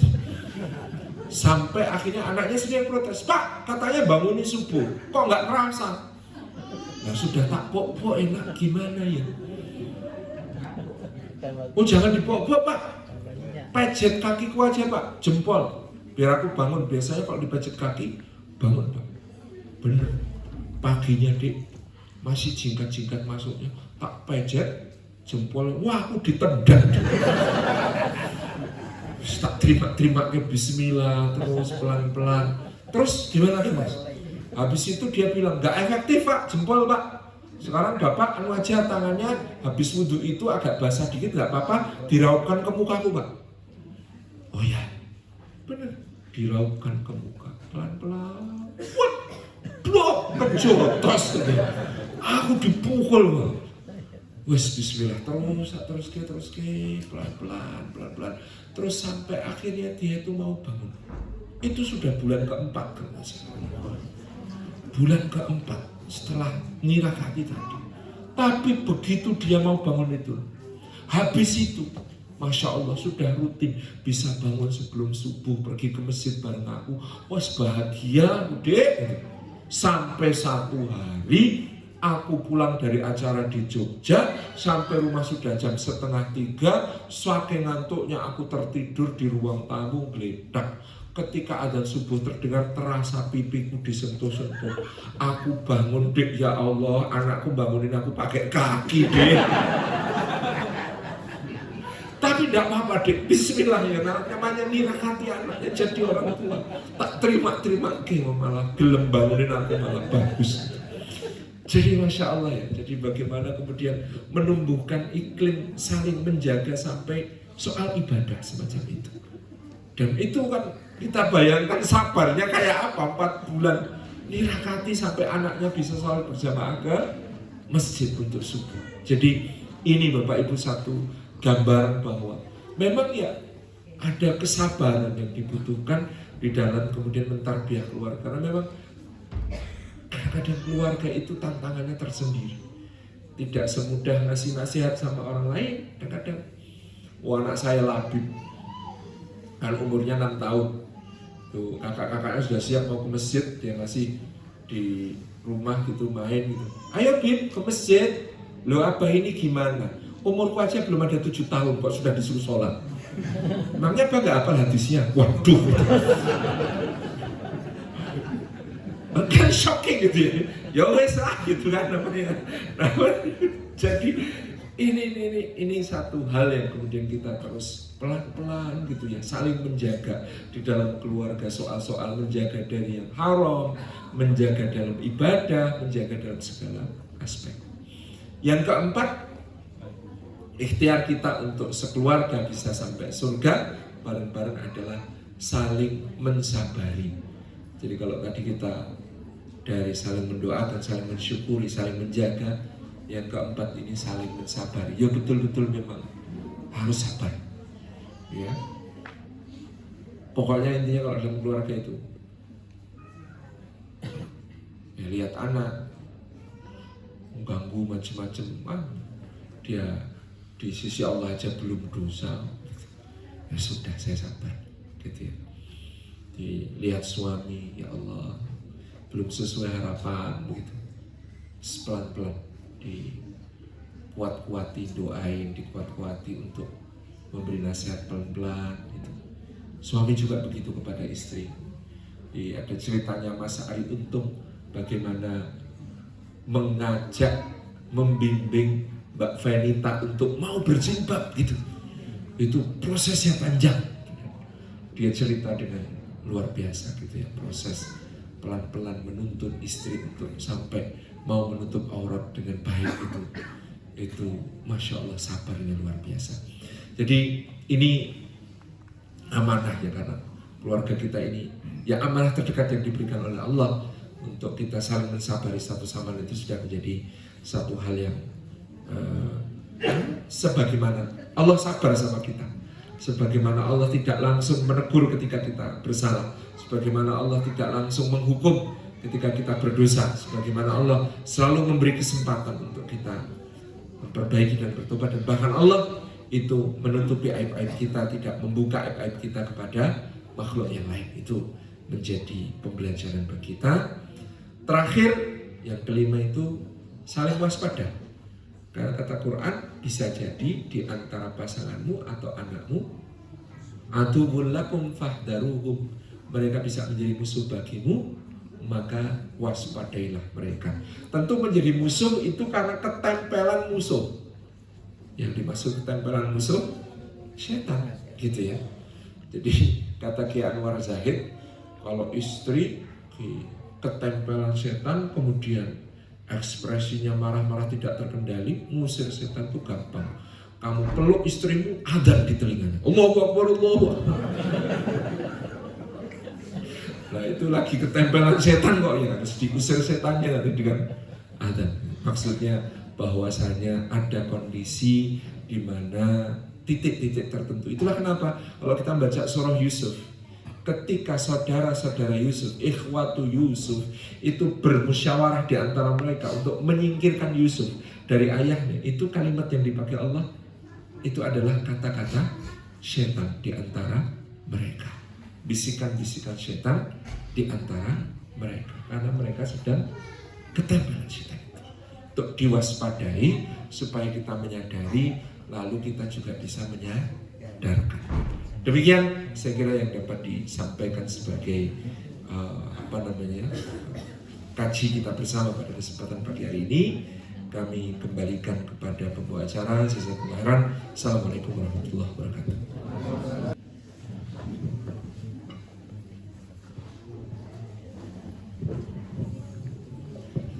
Jazakallah khairan katsir Ustaz Salim atas materinya. Sebenarnya waktu yang kita butuhkan masih jauh lebih banyak dari yang tersedia untuk membahas kajian ini. Tapi karena kita mempunyai keterbatasan waktu, mungkin kita tidak bisa menyelesaikan secara tuntas apa yang menjadi kajian kita hari ini. Mungkin kita akan membatasi pertanyaan karena kita sudah hampir jam 11 ya. Jadi mungkin mohon maaf, mungkin kita tidak banyak waktu untuk tanya jawab. Mungkin ada satu pertanyaan dari hadirin yang mau bertanya, boleh mengajukan pertanyaan karena masih ada 10 menit atau 15 menit kurang lebih untuk pertanyaan. Silakan, ada yang mau bertanya? Ya, baik. Ada Pak? Oh Masya Allah, kirain nggak ada.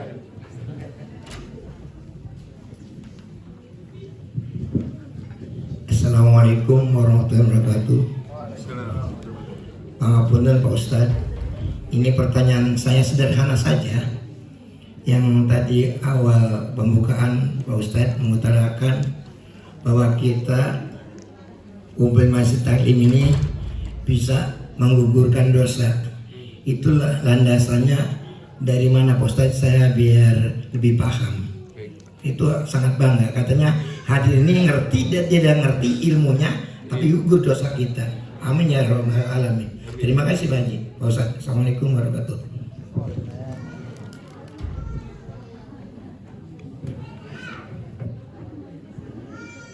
Baik Bapak, dalil khususnya memang tentang berjalan menuju masjid, menuju rumah Allah.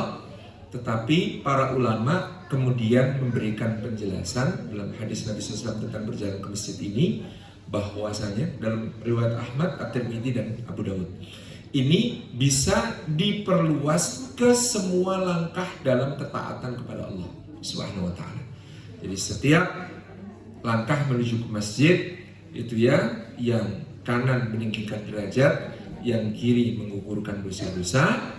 Dan dalam menuju ke masjid dan menuju ketaatan kepada Allah, maka sama, semua langkah menuju ketaatan kepada Allah lebih-lebih adalah majelis ilmu. Karena itu dihubungkan lagi dengan hadis man salaka tariqan yaltamisu fihi ilman sahhalallahu lahu bihi tariqan ilal jannah.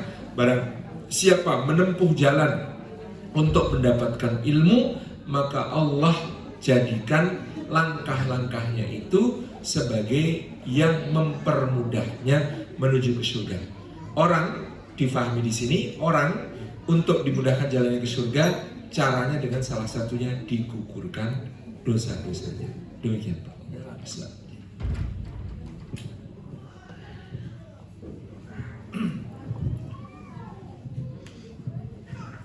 Ya, baiklah, alhamdulillah. Mudah-mudahan terjawab pertanyaannya, Pak. Alhamdulillah. Baiklah, alhamdulillah ibu-ibu sekalian, kita pagi ini mendapatkan ilmu yang sangat luar biasa. Mungkin juga ini mungkin masih banyak pertanyaan-pertanyaan yang sebenarnya perlu dijawab oleh Ustadz untuk lebih lanjut teknisnya, tapi karena waktu tidak memungkinkan, mungkin nanti bisa dicoba dijembatani oleh panitia. Kalau ada pertanyaan-pertanyaan mungkin bisa diberikan kepada Korlap Madani, Ustaz Zain sebagai penanggung jawab dari Madani, untuk menjembatani kalau ada hal-hal pertanyaan yang bisa mungkin dijawab oleh Ustadz, diberikan tuntunannya, diberikan jawabannya, tambahan pengetahuannya. Kemudian kita akan ada sesi untuk foto bersama setelah ini dengan Ustadz. Sekedar informasi bahwa komunitas Madani mempunyai kajian rutin pekanan terkait dengan Sirah Nabawiyah yang dibawakan oleh Ustadz Abdullah Abbas setiap hari Ahad jam 19 pukul 19 malam online via online. Jadi untuk informasi kajian rutin kita yang bisa menjadi referensi untuk ibu-ibu bapak-bapak sekalian yang ingin hadir setiap hari Ahad jam 19 malam online yang akan disampaikan oleh Ustadz Abdullah Abbas. Beliau adalah alumni dari Universitas Madinah, spesialis, dan beliau memberikan materi setiap Ahad jam 19 malam. Ya, mungkin selanjutnya kita akan foto bersama, Ustaz. Boleh diatur? Bapak, ibu-ibu, ya.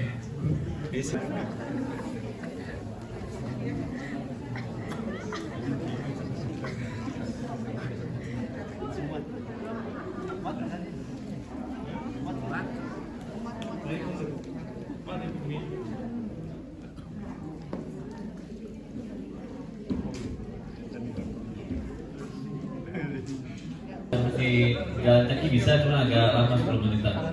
Tapi pakai mobil juga di sana parkirnya banyak. Atau mau ke education city juga bisa sekitar 5 menit dari sini. Ya.